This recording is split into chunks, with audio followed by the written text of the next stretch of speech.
মা ফুঁসে উঠে বললেন, বন্যা কি আমি পাঠিয়েছি নাকি? সরস্বতী তখন লক্ষ্মীর লাল বেনারসিখানা নিয়ে গায়ে ফেলে আয়নার সামনে দাঁড়িয়েছিল। মা বললেন, তোর কি আবার মতিচ্ছন্ন হলো? হ্যাঁ ছোট, খামোখা লাল শাড়িখানা নিয়ে টানাটানি করছিস কেন? কার্তিক বললেন, একটা টেম্পোরারি বোম্বাই বউ। কার্তিক লজ্জা লজ্জা মুখ করে বলে, কিছুদিনের জন্য একটু লিভ টুগেদার করতে চাইছি কেবল। গণেশ দাদা, আমার একটা প্রার্থনা ছিল মা। আমি আমি ডিভোর্স করব মা। নমস্কার, গল্প সাথে অস্মিতায় আপনাদের সবাইকে আবারও স্বাগত জানাই। আজকে বেশ সুন্দর একটা ভিন্ন স্বাদের গল্প আমরা সবাই শুনি। আসুন। নরেন্দ্রনাথ মিত্র রচিত কৈলাস থেকে কলকাতায়। কৈলাসে শোরগোল পড়ে গেছে, বোধন শেষ, এখনো মায়ের গোছকাজ শেষ হলো না। মহাদেব বললেন, অত গুছোচ্ছটা কি? বন্যায় তো সব ভেসে গেছে শুনছি। পুজো দেবে এখন তোমায়? আচ্ছা করে দেবে। মা ফুঁসে উঠে বললেন, বন্যা কি আমি পাঠিয়েছি নাকি? নদী নালাগুলো সব ভেতর থেকে বুঝে আসছে, তার উপর প্ল্যানিংয়ের মাথা মুন্ডু নেই। নিজেদের কর্মফলে যদি নিজেরাই ভোগে, আমি কি করব? আমার বাবা বছরে একটিবার যাওয়া, সে আমি বন্ধ করতে পারবো না। সরস্বতী তখন লক্ষ্মীর লাল বেনারসিখানা নিয়ে গায়ে ফেলে আয়নার সামনে দাঁড়িয়েছিল। মা বললেন, তোর কি আবার মতিচ্ছন্ন হলো? হ্যাঁ ছোট, খামোখা লাল শাড়িখানা নিয়ে টানাটানি করছিস কেন বলতো? সরস্বতী ঠোঁট ফুলিয়ে বললেন, আজকাল মামার বাড়িতে লালের খুব ফ্যাশন, দাও না মা, একবার আমি পড়ি। লক্ষ্মী তেরচা চোখে তাকিয়ে বলল, ইচ্ছে হয় পড়ো, তবে ওয়ার্নিং দিইনি বলে পরে যেন আবার দোষ দিও না। সাদা ফ্যাকফ্যাকে রঙের ওপর টকটকে লাল পড়ে জেল্লা যা খুলবে না, যেন শ্বেতকুষ্ঠ। সরস্বতী রাগ করে বেরিয়ে যেতে মা বললেন, অমন আতে ঘা দিয়ে কেউ কথা বলে কেন রে বড়? তোর স্বভাব যেন দিনকে দিন বেয়ারা হয়ে যাচ্ছে। দেখো মা, এবার লক্ষ্মী উত্তর করে, বলে, অনেক দিন ভুলিয়ে রেখেছ, এই করতে নেই আর সেই করতে নেই, এই করে করে আমার সমস্ত প্রবৃত্তি অবদমিত হয়ে এখন অগ্ন্যুৎপাত ঘটাতে চাইছে, তা তুমি জানো? এখন তোমাদের লক্ষ্মী মেয়েটের কোনো দামই নেই। তাছাড়া মুখ বুঝে সব মেনে নিতেও আমি আর রাজি নই। এই রইল তোমার গাছকৌটো, আর এই রইল তোমার প্যাঁচা। ক্যাটর ক্যাটর বাক্যি ওর সহ্য হয় না আমার আর। লক্ষ্মী দুম দুম করে চলে গেল। মা তো মাথায় হাত দিয়ে বসলেন। বলে কি এরা? লক্ষ্মী গাছকৌটো নেবে না, সরস্বতী লাল কাপড় পরবে না, তাঁর মাথার মধ্যে সব গোলমাল হয়ে যাচ্ছে। দূর থেকে কেকার ধ্বনি ভেসে আসতে মা সার ফিরে পেলেন।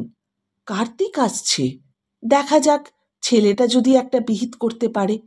কিন্তু মায়ের সমস্যার কথা শুনে কার্তিক বললেন, ধুস, যত মেয়েলি কারবার, লাল পড়বে না নীল পড়বে, গাছ কৌটো নেবে না কসমেটিক্স বক্স নেবে, এ আবার একটা সমস্যা হলো নাকি মা?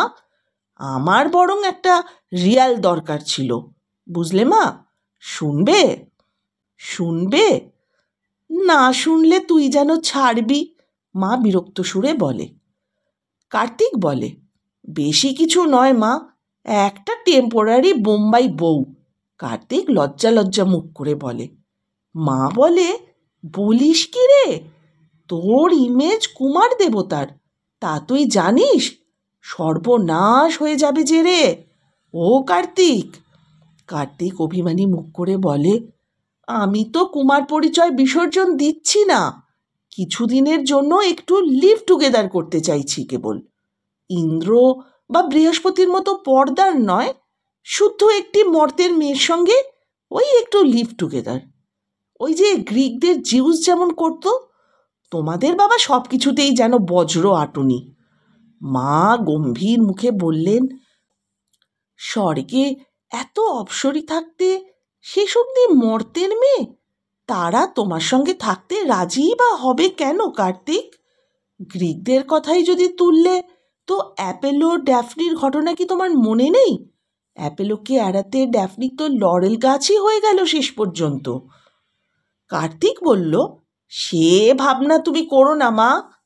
পাবলিসিটি আর টাকার জন্যে করতে পারে না হেন কাজই আর পৃথিবীর মেয়েদের অভিধানে নেই। কার্তিক ঠাকুরের গার্লফ্রেন্ড হয়ে দাঁড়াতে পারলে পাবলিসিটিটা কীরকম হবে তুমি আন্দাজ করতে পারছো? আর অপসরীদের কথা যদি বলো তো ওই পুরনো ধাঁচের ছলাকলা আজকাল আর চলে না মা, বুঝলে? 64 কলার কত অগ্রগতি হয়ে গেল তার খবরাখবর রাখো? তোমার ওই রম্ভা, মেনকা, ঘৃতাচিরা কি জানে এর? মা বললেন, এই যে শুনছি সেখানে উইমেন্স লিগ এসেছে, মেয়েদের নাকি নতুন আত্মসম্মান জ্ঞান হয়েছে, তারা নাকি আর ভোগ্যবস্তুর মতো ব্যবহৃত হতে চায় না। এসব তবে কি? কার্তিক বলল, আরে রাখো রাখো, ওসব লিপ ফিপ যারা করে তারা করে, সবাইকে মানে ওই ওই আর কি, মানে অত নাকি? মা নিঃশ্বাস ফেলে বললেন, তুই এখন যা কার্তিক, আমাকে একটু ভাবতে দে। একটু তাড়াতাড়ি ভেবো মা, কার্তিক যেতে যেতে বলল। ষষ্ঠীর সকাল হয়ে এলো। কার্তিক তু তু তু তু তু তারা বলে শীষ দিতে দিতে চলে গেল। আর প্রায় সঙ্গে সঙ্গেই ঢুকলেন গণেশ দাদা, পেটটি নাদা। মাগো, এসেই এক ঢিপ করে পেন্নাম। গজমুণ্ড এই ছেলেটিকে বড্ড ভালোবাসেন মা, যেমন বাধ্য তেমনই বিনীত। করিতকর্মা তার ওপরে, পুরো মহাভারতখানা লিখে ফেলেছে। গণেশ বললেন, ও মা, কেতোটা কেন এসেছিল গো? সে আর তোর সুরে কাজ নেই বাছা, মা বলল। মা তারপর বলল, গণেশ, তুই বড্ড সরলমতি, শুদ্ধ পুত চরিত্র, তোর কানে কি ওসব সৃষ্টি ছাড়া কথা তুলতে আছে? আমার একটা প্রার্থনা ছিল মা, গণেশ সুর লুটিয়ে বলল। মায়ের মুখ শুকিয়ে গেল। বললেন, কি চাস বাছা? আমি আমি ডিভোর্স করব মা। কি ডিভোর্স করবি?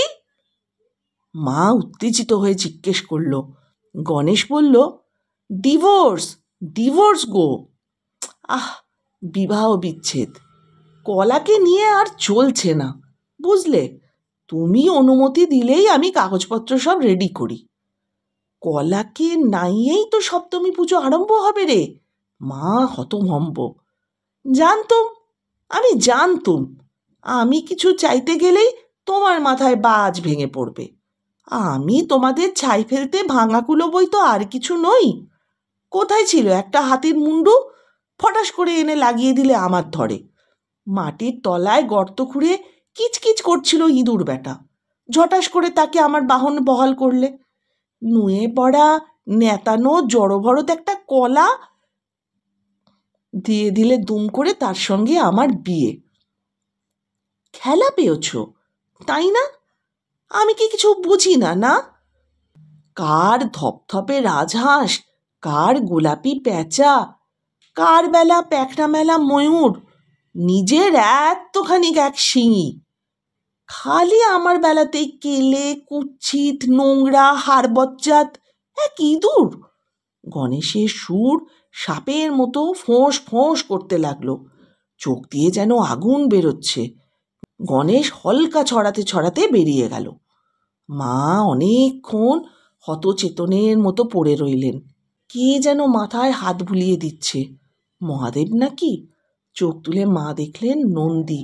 নন্দী হাত জড়ো করে বলছে, মা, জ্ঞান হারিয়েছিলেন, অনুমতি না নিয়েই অঙ্গস্পর্শ করেছি, ক্ষমা করুন মা।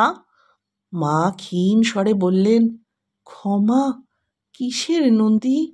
ভালোই করেছিস, শরীরটা তেমন ভালো ঠেকছে না বাবা। সরিষা পরিমাণ বিশল্যকরণী খেয়ে চাঙ্গা হয়ে উঠলেন মা। উঠে বসতে নন্দী বলল, একটা নিবেদন ছিল মা। তোমার আবার কিসের নিবেদন? মা এবার সত্যিই ভীত হয়ে পড়েছেন। বলছিলাম, এবার শুনছি অসুর আরো বেড়েছে মা। সে কি, আরো অসুর? অসুর তো সদা সর্বদাই জন্মাচ্ছে, ঘুরেও বেড়াচ্ছে। তাই বলে আমার বেদিতে চড়বার আসপদ্দা তাদের কবে থেকে হলো? তা যদি বলেন, অনেক দিনই হয়েছে মা। এই তরতর করে বাড়ছে। আর তো ধ্বংস না করলে চলছে না মা, মানুষের যে বড় বিপদ, বলল নন্দী। মা বললেন, কি কি অসুর নন্দী? নন্দী এবার বলতে শুরু করলো, আগে ড্রাগাসুর, অ্যাডসাসুর, রজনিত্যসুর আর করাপশনাসুর। বলো কি? মা তো অবাক। নন্দী বলে, হ্যাঁ মা, 10 প্রহরেনও আর হবে না। অনুমতি করেন তো ব্রহ্মাস্ত্রখানাই দিয়ে দিই। দাও, বলে মা ধ্যানে বসলেন। পালমশাই এবার বড্ড মুশকিলে পড়েছিলেন। 50 পল্লীর অর্ডার, 5খানা অসুর করতে হবে, 5 রঙের। 60 পল্লী এক ফিল্ম স্টারের ছবি দিয়ে গেছে, তার মতো মুখ বসাতে হবে মায়ের। লক্ষ্মী সরস্বতী পড়বে চলি ঘাগরা। 70 পল্লী বলেছে সাইকেলেডিক আলোর খেলা হবে। ঠাকুর সব ফটফটে সাদা থাকবে, কিন্তু ব্রেক ডান্সের পোজ আনতে হবে। 80 পল্লীর বায়না, উফ বাপ রে! পালমশাই আর পারেন না। এতদিন তিনি জানতেন প্রতিমা পূজা আর পৌত্তলিকতা এক নয়। অবাং মনস্গোচর ঈশ্বরকে উপলব্ধি করা সহজ নয়। তাই ধ্যানের প্রথম ধাপে দেবদেবীর মূর্তি কল্পনা করা হয়। মূর্তিতে তিনি দিতে চান সেই সব গুণের প্রতিফলন যা মানুষের আয়ত্তে নেই, অথচ সে আয়ত্ত করতে চায়। কিন্তু অর্ডারি ফর্মে শিল্পীর ধর্মে বিরোধ বাঁধল। কি করবেন এখন? অনেক টাকার ব্যাপার যে, শুদ্ধ কতগুলো পুতুলি করে দেবেন। হায় হায়, এ কি বিড়ম্বনা! মাঝরাত্রিরে পালমশাই লাফিয়ে উঠলেন। যদি শাস্ত্র না মেনেই মূর্তি করতে হয়, তো তিনি নতুন শাস্ত্র করবেন, শিল্পীর দৃষ্টি দিয়ে নতুন মূর্তি। 50 পল্লী ঠাকুর নিতে এসে তাকে এই মারে তো সেই মারে। এ কি, লক্ষ্মী সরস্বতী কোথায় গেল? হ্যাঁ, আর কার্তিক গণসা সব চুল্লুর থেকে চলে গেল নাকি? কারিগররা সব মুখ চুন করে দাঁড়িয়ে আছে। ঘর থেকে পালমশাই সিংহের মতো কেশর ফুলিয়ে বেরিয়ে এলেন। বললেন, 5 দুর্ধর্ষ অসুর 5 দিক থেকে ঘিরে ধরেছে মাকে। এই মহারণক্ষেত্রে আর কারুর স্থান নেই। আছে শুধু শক্তি, আর আছে প্রজ্ঞা। লক্ষ্মী, সরস্বতী, কার্তিক, গণেশে যত মাটি লাগতো সবই মায়ের শক্তিময়ী দেহে লাগিয়ে দিয়েছি। 10 হাতে আর কুলোবে না, তাই 12 হাত দিয়েছি। নবপ্রহরণও তৈরি করেছি।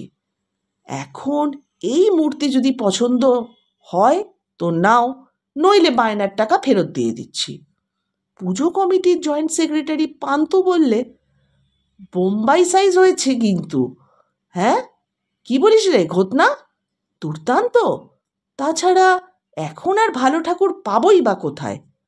তা পাল দাদু, পাড়ার বুড়োরা আবার মারতে আসবে না তো? আর পুরুত রাজি হবে তো এ ঠাকুর পুজো করতে? পালমশাই বললেন, না পেলে আমাকে জানিও, আমি দেখবো আনে তখন। ছেলেমেয়েরা সব যে যার মতো কিম্ভূত কিমাকার সেজে বসে আছে। কাই নানা করতে করতে কলা গঙ্গাচান করে এলো। মা আড়ে দেখলেন, কোড়া কাপড়ের আড়ালে কলার মুখখানি যেন বড় শুকনো।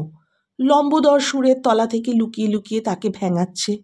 ওদিকে সরাননের নজর মণ্ডপে যত মেয়ে সেজেগুজে আছে, আসছে যাচ্ছে, সব্বার ওপর দিয়ে চক্কর দিয়ে দিয়ে ঘুরছে। জুৎসই গার্লফ্রেন্ড যেন খুঁজে পাচ্ছে না। মা বললেন, দূর দূর ছাই, এ কি ছায়ের সপ্তমী পুজো। নন্দী নন্দী আমার দেখছি এবার বাপের বাড়ির পাট সত্যি সত্যিই উঠল। সন্ধ্যা আরতি শুরু হয়েছে কি হয়নি, পুষ্পক হুশ করে ওপরে উঠে গেল। একের পর এক মণ্ডপ দিয়ে উড়ে যাচ্ছে পুষ্পক। হঠাৎ নন্দী বলল, দাঁড়াও দাঁড়াও, দাঁড়াও না একটু, মা দেখুক দেখি একবার। ঠিক 50-এর পল্লীর মণ্ডপের সামনে পুষ্পক ভাসছে। তৃতীয় নয়নের দৃষ্টি বস্ত্রসজ্জা ভেদ করে চলে গেল। মা দেখলেন মহিমাময়ী মূর্তি, একলা একলেশ্বরী। গুনগুনিয়ে বললেন, এইখানে মোর স্থান। নন্দী ভৃঙ্গি স্বস্তির নিঃশ্বাস ফেলে মাকে নামিয়ে দিল। কৈলাসে ফিরিয়ে নিয়ে যেতে হলেই হয়েছিল আর কি। শক্তিময়ী হলে হবে কি, কেঁদে কেটে একসা করতেন। ড্যাং ডাডাং ড্যাং করে মহা সমারোহে সন্ধি পুজো হয়ে গেল। 50-এর পল্লী নাকি এবার প্রতিমায় ফার্স্ট প্রাইজ পাচ্ছে। উল্লাসও তাই আকাশ ছোঁয়া। ধুনোর ধোঁয়ায় মায়ের চোখ দিয়ে গল গল করে জল পড়ছে। আওয়াজে কানের দৈবী পর্দাও ফেটে যাবার জোগাড়। তবু মায়ের মুখে প্রশ্রয়ের মৃদু হাসি। আহা হা হা, করুক করুক, করে নিক, চৈতন্য হলে আর করবে না। গলায় কাঁচা ঢেলে ধুনুচি নাচছে মাতব্বররা। নবমীর রাত হঠাৎ ঘটনা বলল, 1025 টাকার হিসেব পাচ্ছি না কেন রে পান্থু? রিসিটটা কাটা হয়েছে অথচ টাকা নেই। তুই তুই বেটা, তুই যে অ্যাডগুলো এনেছিলি তার টাকা না? কোথায় গেল? পান্থু বলল, সেক্রেটারিকে কোশ্চেন করছিস? তাও আমোদ আহ্লাদের মাঝ মধ্যিখানে? জানিস তোকে ধুনুচিতে ফেলে ন্যাত্ত করতে পারি। তবে রে চোটটা, ওই টাকা তুই হয় গাপ করেছিস, নয় অখিলদার পার্টি ফান্ডে দিয়ে দিয়েছিস। কদিন ধরেই দেখছি তুই অখিল বিশ্বাসের পেছন পেছন করছিস। ভালো হবে না ঘটনা, বলে একখানা পাকশাট দিয়ে পান্থু ঘটনার উপর ঝাঁপিয়ে পড়ল। প্রথম দিকটায় কেউ ব্যাপারটা বুঝতে পারেনি। সেক্রেটারি আর ট্রেজারারের টাকা পয়সা নিয়ে ঝগড়া, এটা বোধগম্য হতেই সবাই দুভাগ হয়ে গেল। এ বলছে ও ঠিক, আর ওরা বলছে ও ঠিক। কে কাকে মারছে, কে কার বুকের ওপর চড়াও হচ্ছে, দেয়ালের সঙ্গে মাথা ঠুকে দিচ্ছে, শেষ পর্যন্ত তার আর হিসেব রইল না। সে এক কুরুক্ষেত্র কাণ্ড। পিল পিল করে অত লোক কোথা থেকে যে হঠাৎ মারামারিতে সামিল হয়ে গেল তাও বোঝা গেল না। অনেকেই আবার তারস্বরে মত দিতে লাগলো, এসব ও পাড়ার কারসাজি, এ পাড়ার পুজো ভণ্ডুল করতে লোক লাগিয়েছে। সুতরাং লাঠি সোঁটা ছোড়া পেটো নিয়ে ও পাড়ার উদ্দেশ্যেও ছুটে গেল বহু লোক। মা প্রথমটা নবমী পুজোর ঘোরে ছিলেন। ঘোর ভাঙতে দেখলেন পুলিশ। কাঁদানে গ্যাস, লাঠিচার্জ, পাল্টা ইট পাটকেল, বোমা, সোডার বোতল, গুলি, বেশ কয়েকটা লাশও পড়ে গেছে। কিন্তু পুলিশ তো মারছে মানুষ, মনুষ্য বাহন ওষুধ তো তারা মারতে পারবে না। অতএব মা তার 11তম আয়ুধ কোষমুক্ত করলেন। উপর থেকে একটা বিপ বিপ সংকেত না? মা বুঝে গেলেন হায়ার অথরিটি চার্জ নিচ্ছে। তবে কি কল্পান্ত হয়ে এলো? এসব কি মহাপ্রলয়ের মহড়া? খেইতেই এবার মনুষ্যজাতি নিশ্চিহ্ন হয়ে যাবে? দর্পণ বিসর্জনের অনেক আগেই মা থমথমে মণ্ডপ ছেড়ে গজে উঠে বসলেন। প্রতিমাটি চকচকে চোখে কিছু চোখের জল ফেলে গেলেন। হাজার হোক, মা তো, মেয়েও তো। খুব সুন্দর গল্প। আমরা যারা মানুষ, আমরা নিজেরা হানাহানি মারামারি করে মরি, কিন্তু ভগবান সবসময় শান্তিই চায়, আমাদের ভালোই চায়। আমাদের এই হানাহানি মারামারিতে ভগবানও কি কখনো ভালো থাকতে পারে? তাই না? আমাদের উচিত নয় কি এই হানাহানি মারামারিটা বন্ধ করা? আপনাদের কি মত অবশ্যই জানিয়ে যাবেন। জানিয়ে গেলে আমার ভালো লাগবে, আর আপনাদের মত বাকি বন্ধুরাও দেখবে। সবাই খুব ভালো থাকবেন। অনেক অনেক শুভকামনা রইল। গল্প সাথে অস্মিতাকে পাশে রাখার একান্ত অনুরোধ রইল। রাখবেন তো? নমস্কার।